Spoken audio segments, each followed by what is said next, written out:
ఛత్తీస్గఢ్ సరిహద్దులో ఉన్న కర్రెగుట్టలు కాల్పుల మోతతో దద్దరిల్లాయి. పోలీసులు మావోయిస్టుల మధ్య భారీ ఎన్కౌంటర్ చోటు చేసుకుంది.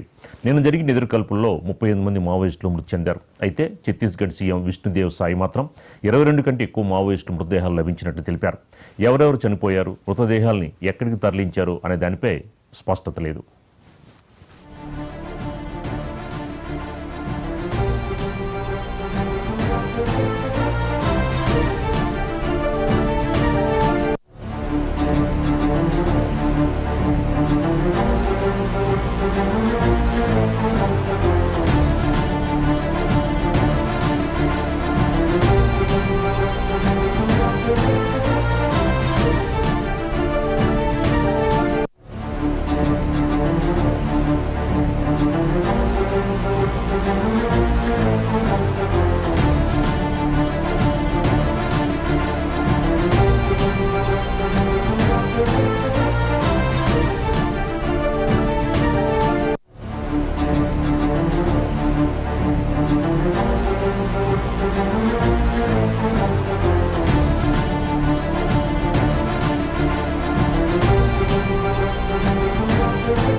ఛత్తీస్గఢ్ సరిహద్దులో ఉన్న కర్రెగుట్టలు కాల్పుల మోతతో దద్దరిల్లాయి. పోలీసులు మావోయిస్టుల మధ్య భారీ ఎన్కౌంటర్ చోటు చేసుకుంది. దీనికి సంబంధించి మనకి మరింత ఇన్ఫర్మేషన్ మా తెలంగాణ బ్యూరో చీఫ్ సుధాకర్ అందిస్తారు. సుధాకర్, ఏంటి ఓ పక్కన ఆపరేషన్ సింధూర్, మరో పక్కన ఆపరేషన్ కగార్, ఏంటి కేంద్ర హోంశాఖ చాలా టఫ్ సిచ్యుయేషన్ లో ఉన్నట్టుంది? కేంద్ర ప్రభుత్వం అదే నక్సల్స్, అదేవిధంగా ఉగ్రవాదులు, తీవ్రవాదం పైన చాలా సీరియస్ గా ఉంది. భారతదేశంలో ఉగ్రవాదం, తీవ్రవాదం అనేది ఉండకూడదు. ఈ ఉగ్రవాద తీవ్రవాద రహిత భారతదేశం ఉండాలనేదే కేంద్ర ప్రభుత్వ లక్ష్యం. అందుకు అనుగుణంగా ఆపరేషన్ కగార్ ను ప్రవేశపెట్టింది. 2026 మార్చి చివరికల్లా భారతదేశంలో మావోయిస్ట్ ఉద్యమం అనేది ఉండకూడదు అనేది ప్రభుత్వ లక్ష్యం. అందుకు అనుగుణంగా ముందుకు పోతుంది. మావోయిస్ట్ పెట్టని కోటగా ఉన్న ఛత్తీస్గఢ్ లో ఒక్కొక్క ప్రాంతాన్ని అంతా ఖాళీ చేసుకుంటూ వచ్చింది. ప్రస్తుతం కర్రెగుట్టల పైన కేంద్ర బలగాలు మోహరించా 24,000 మంది కేంద్ర బలగాలు కర్రెగుట్టల పైన మోహరించి ఆపరేషన్ కర్రెగుట్టలు తీవ్రతరం చేశారు. అందులో భాగంగానే మావోయిస్టులకి కేంద్ర బలగాలకి మధ్య జరిగిన ఎదురుకాల్పుల్లో నిన్న 32 మంది మావోయిస్టులు చనిపోయినట్టుగా అనాధికారికంగా సమాచారం అందుతుంది. కానీ ఛత్తీస్గఢ్ ముఖ్యమంత్రి మాత్రం కేవలం 20 మంది మావోయిస్టులు చనిపోయారని చెప్తున్నారు. కర్రెగుట్టల పైన గత నెల ఏప్రిల్ 21వ తేదీన ఆపరేషన్ కర్రెగుట్టలు చేపట్టారు.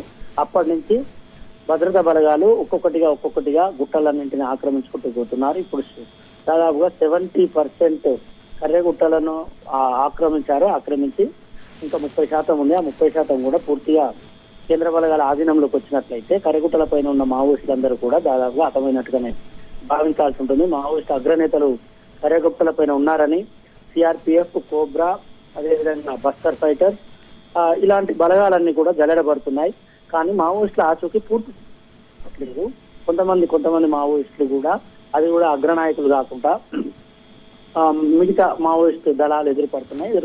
ఎదురుపడ్డప్పుడు భద్రతా బలగాలకి మావోయిస్టుల మధ్య ఎదురుకాల్పులు జరుగుతున్నాయి. ఇందులో మావోయిస్టులు మృతి చెందుతున్నారు. కానీ మృతి చెందిన వారి వివరాలు బయటికి రానివ్వట్లేరు. అదేవిధంగా వారి డెడ్ బాడీలు బయటికి రానివ్వట్లేరు. అంత గోప్యత పాటిస్తున్నాయి కేంద్ర బలగాలు. ఈ గోప్యతకి కారణం ఏంటనే తెలియరావట్లేదు. ఈ ఆపరేషన్ పూర్తిగా సీక్రెట్ ఆపరేషన్ గా పేర్కొంటున్నారు. కాబట్టి మావోయిస్టులు అంతమే కేంద్ర ప్రభుత్వం ముందుకు పోతుంది. సుధాకర్, మరి ఇక్కడ ఏదైతే మన భారత జవాన్ల పరిస్థితి ఏంటి? వాళ్ళ ఆరోగ్య పరిస్థితి బాగుండట్లేదు అని చెప్పిన వార్తలు వస్తున్నాయి. ఏంటి జవాన్ల యొక్క ఆరోగ్య పరిస్థితి? అక్కడ టెంపరేచర్స్, హై టెంపరేచర్స్ ఉంటున్నాయి అంటున్నారు. వాళ్ళు ఎలా ఉంది, ప్రస్తుతం పరిస్థితి ఎలా ఉంది వాళ్ళది? జవాన్లు కూడా తీవ్రంగా ఇబ్బంది పడుతున్నారు. వారు ఇబ్బంది పడడానికి కారణం మావోయిస్టులు మందు పాత్రలు అమర్చారు. మందు పాత్రలు అమర్చిన కారణంగా కొంతమంది మందు పాత్రల పైన కాలు వేయడంతో పేలి ఒక కమాండెంట్ తో పాటు మరొకరు కూడా మృతి చెందారు. అదేవిధంగా డిహైడ్రేషన్ తో 100 మంది వరకు జవాన్లు తీవ్రంగా ఇబ్బంది పడితే వారిని బీజాపూర్ ఆసుపత్రికి లేదంటే భద్రాచలం ఆసుపత్రికి తరలిస్తున్న పరిస్థితి అయితే కనిపిస్తుంది. దీనిగా చూస్తే ఒకవైపు జవాన్లు తీవ్రంగా ఇబ్బంది పడుతున్నారు, మరొక వైపు మావోయిస్టుల జాడ లభ్యం కావట్లేదు. మావోయిస్టులకు సంబంధించిన బంకర్లు దొరుకుతున్నాయి, గుహలు దొరుకుతున్నాయి, అదేవిధంగా ల్యాండ్ మైన్లు, దీంతో పాటు బీర్ బాంబులు, అనేక కొత్త బాంబులు ఇవన్నీ దొరుకుతున్నప్పటికీ పోలీసులు అనుకున్న స్థాయిలో, భద్రతా బలగాలు అనుకున్న స్థాయిలో మావోయిస్టులు తారసపడట్లేరు, వారికి దొరకట్లేరు. రాదు సుధాకర్, మరి ఏదైతే మావోయిస్టుల అగ్రనేత హిడ్మా ఏంటి, తప్పించుకున్నాడా, అసలు ఉన్నాడా, ఏంటి పరిస్థితి ఏంటి, అతని గురించి సమాచారం, అతని గురించి అప్డేట్స్ ఏమైనా ఉన్నాయా? ఇడ్మా ఇప్పటి వరకు పోలీసులకి దొరకలేదు, పోలీసులకు తారసపడలేదు. ఇడ్మా ఉంటే ఇడ్మాతో పాటు ఆయన దళం 1000 మంది వరకు కర్యాగుట్టలో ఉంటారని భద్రతా బలగాలు భావిస్తున్నాయి. కానీ ఇన్ని రోజులు ఆపరేషన్ కర్యాగుట్టలు కొనసాగుతుంటే ఇడ్మా జాడ ఇప్పటి వరకు తెలియలేదు కాబట్టి ఇడ్మా ఇక్కడ ఉండే ఛాన్స్ లేదు, ఇన్ని రోజులు ఉండడు అనేది ఒక చర్చ అయితే జరుగుతుంది. లొంగిపోయిన మావోయిస్టులు కానీ లేకుంటే మావోయిస్టు సానుభూతి పరులు చెప్తున్న దాన్ని బట్టి ఇడ్మా ఇక్కడ ఉండే ఛాన్స్ లేదు, ఇన్ని రోజులు ఉండడు, ఆయన సేఫ్ జోన్ కి ఎప్పుడో వెళ్ళిపోయి ఉంటాడనేది ఒక చర్చ అయితే జరుగుతుంది. Right, thank you Sudhakar.